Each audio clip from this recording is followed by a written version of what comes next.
You're listening to the Betoota Advocate's weekly news wrap on Desert Rock FM 96.5. Welcome back to the weekly Betoota Bulletin. I hope you're enjoying yourselves and I hope you're having a happy Easter. My name's Clancy Overall. I'm joined by Errol Parker and Wendell Hussey. How are you both?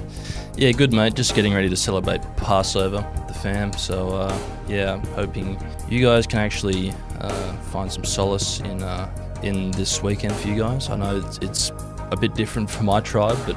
Well, mate, as a Pentecostal, I was always taught that you'd take us with you. No. You're at the bottom of my list.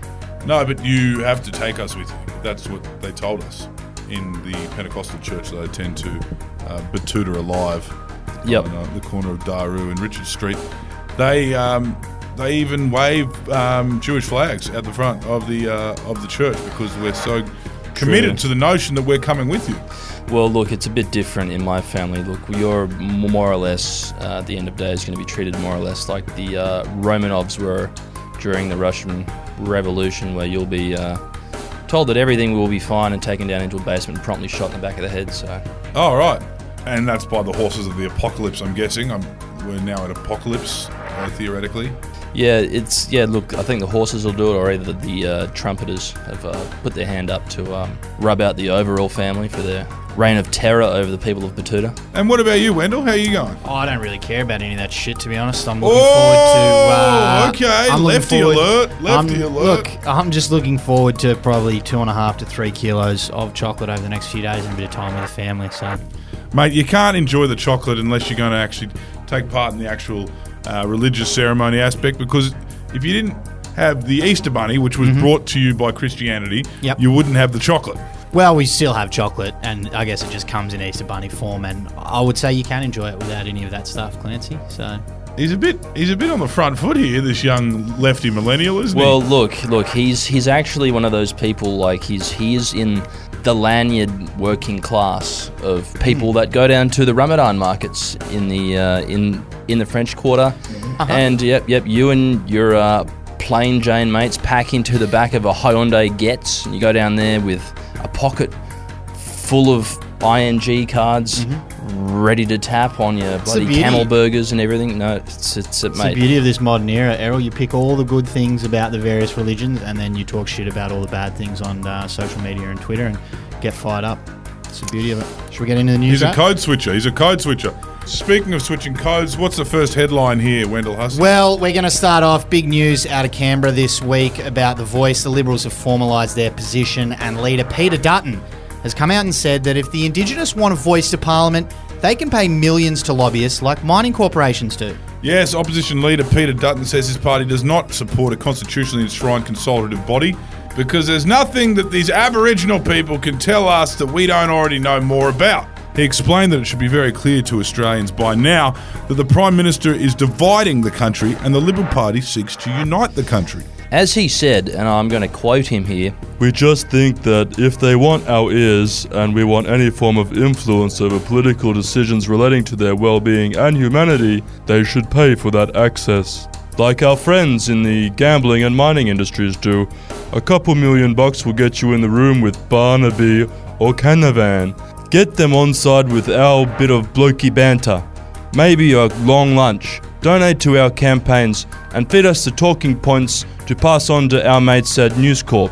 Then you pay the lobbyists to write up the legislation and we will put it before Parliament. Saves us a lot of work and gives us a bit of cash to play around with at every election." Sounds just like a Queensland copper. Yeah, well, it's clear. The line is in the sand. If the Indigenous people want a voice, then they can pay to play, baby. You can really hear that voice on the side of the Bruce Highway, can't you?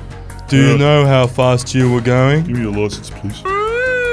Speaking of lines in the sand, we'll stay on politics, and Pauline Hanson has come out to say that she condones racism, bigotry, transphobia and xenophobia, but draws the line at homophobia.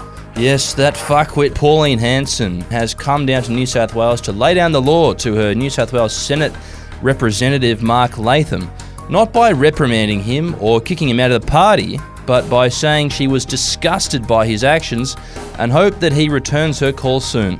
comes after Latham's homophobic tweet, which is apparently where Hanson's moral sensibilities kick in. Pauline did also seem surprised that this had happened again, despite a very long history of this happening over the course of her political career. Talking Rod Cullerton, former member, got done for larceny, didn't he, Clancy and Errol? Yep. Mark Ellis, one of the Pinkenbar Six. Stephen Dixon was the one that tried to bribe the NRA, or tried to take money from the NRA on film, and then got caught in a strip club saying that he's had more Asian than he can imagine.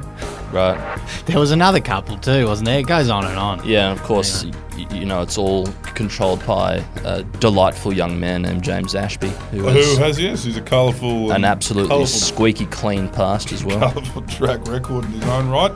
We'll move on to some more positive news now. It's outside of the world of politics. And a local girls' Melbourne trip has been declared a roaring success after managing to nab a loon croissant. A great win for a Queenslander returning home to Betoota this week after her trip down south was labelled a home run. Although she's redlining and she's drained her bank account, Felicity Tran told us her Melbourne trip was all worth it after getting herself a croissant from Loon.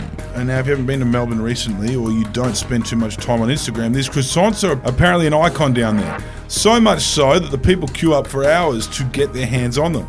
So in between theatre and cocktails, Tran says she was stoked to be able to make it all the way through the 2-hour-long line to get her hands on a little bit of Melbourne's own pastry. You had one? Have had one. Yeah, very lucky to have one. Look, mate, we won the Cold War. We don't have to line up for fucking baked goods anymore. It's this new age thing, Errol. You line up there for hours. It's all about the experience, you know. Make you appreciate the croissants that you can have, apparently. Anyway, sports news to wrap it up. And a girlfriend who has never once expressed an interest in F1 seems to know an awful lot about Charles Leclerc. Yes, the F1 came to Australia this week, and a local boyfriend has learned a little bit about his girlfriend. Local man James Harden told us that he had quite the shock after discovering that his girlfriend Lisa not only has an interest in Formula One, but also appears to be quite the expert, including having a very in-depth knowledge of drivers Daniel Ricciardo, Carlos Sainz, and Charles Leclerc. Apparently it's a silent C, but I'm not a French guy. Charles Leclerc. Leclerc. Both C's are silent? Just the second one. Okay. Apparently. Leclerc. Anyway, boys, it's been described as the Drive to Survive effect, and in this case, it's alleged that it may have something to do with the oil painting aesthetics of some of the young drivers on the grid. Yeah, we did speak to the girlfriend in question, who said to us, AFL and rugby has some lookers, sure, but Formula One does it all. They're hot, rich, and drive nice cars. There's also the danger element, and most of them are bilingual too. So They tick a few boxes there. not that many hot rugby guys. There's a lot of hot AFL players because they're lean and very fit. But I don't know if there's that many hot rugby Are you look, forgetting Matt Dunning? Yeah, look, and Matt Dunning was actually bilingual too. I mean, like, you feed a box of rum into him, I guess he's Speaking Greek. speaking Greek, speaking French. Ben Robinson, another quite good-looking man. He is. A little bit toadstooly, but look, I guess it Mate, depends what you're into. not everyone can be as good looking as every rugby player from Queensland, like your Mark Lathams, your Jason Littles, Mark Latham's Rocky previous Elthams, career. Chris Latham. I should Socks down say. Chris Latham. Socks down Chris Not Latham. taxi driver, arm breaking Mark Latham. No. He probably would have been a good footy player too. Anyway, that's it. Have a good Easter. Goodbye. All right. Ciao. See yous. Bye.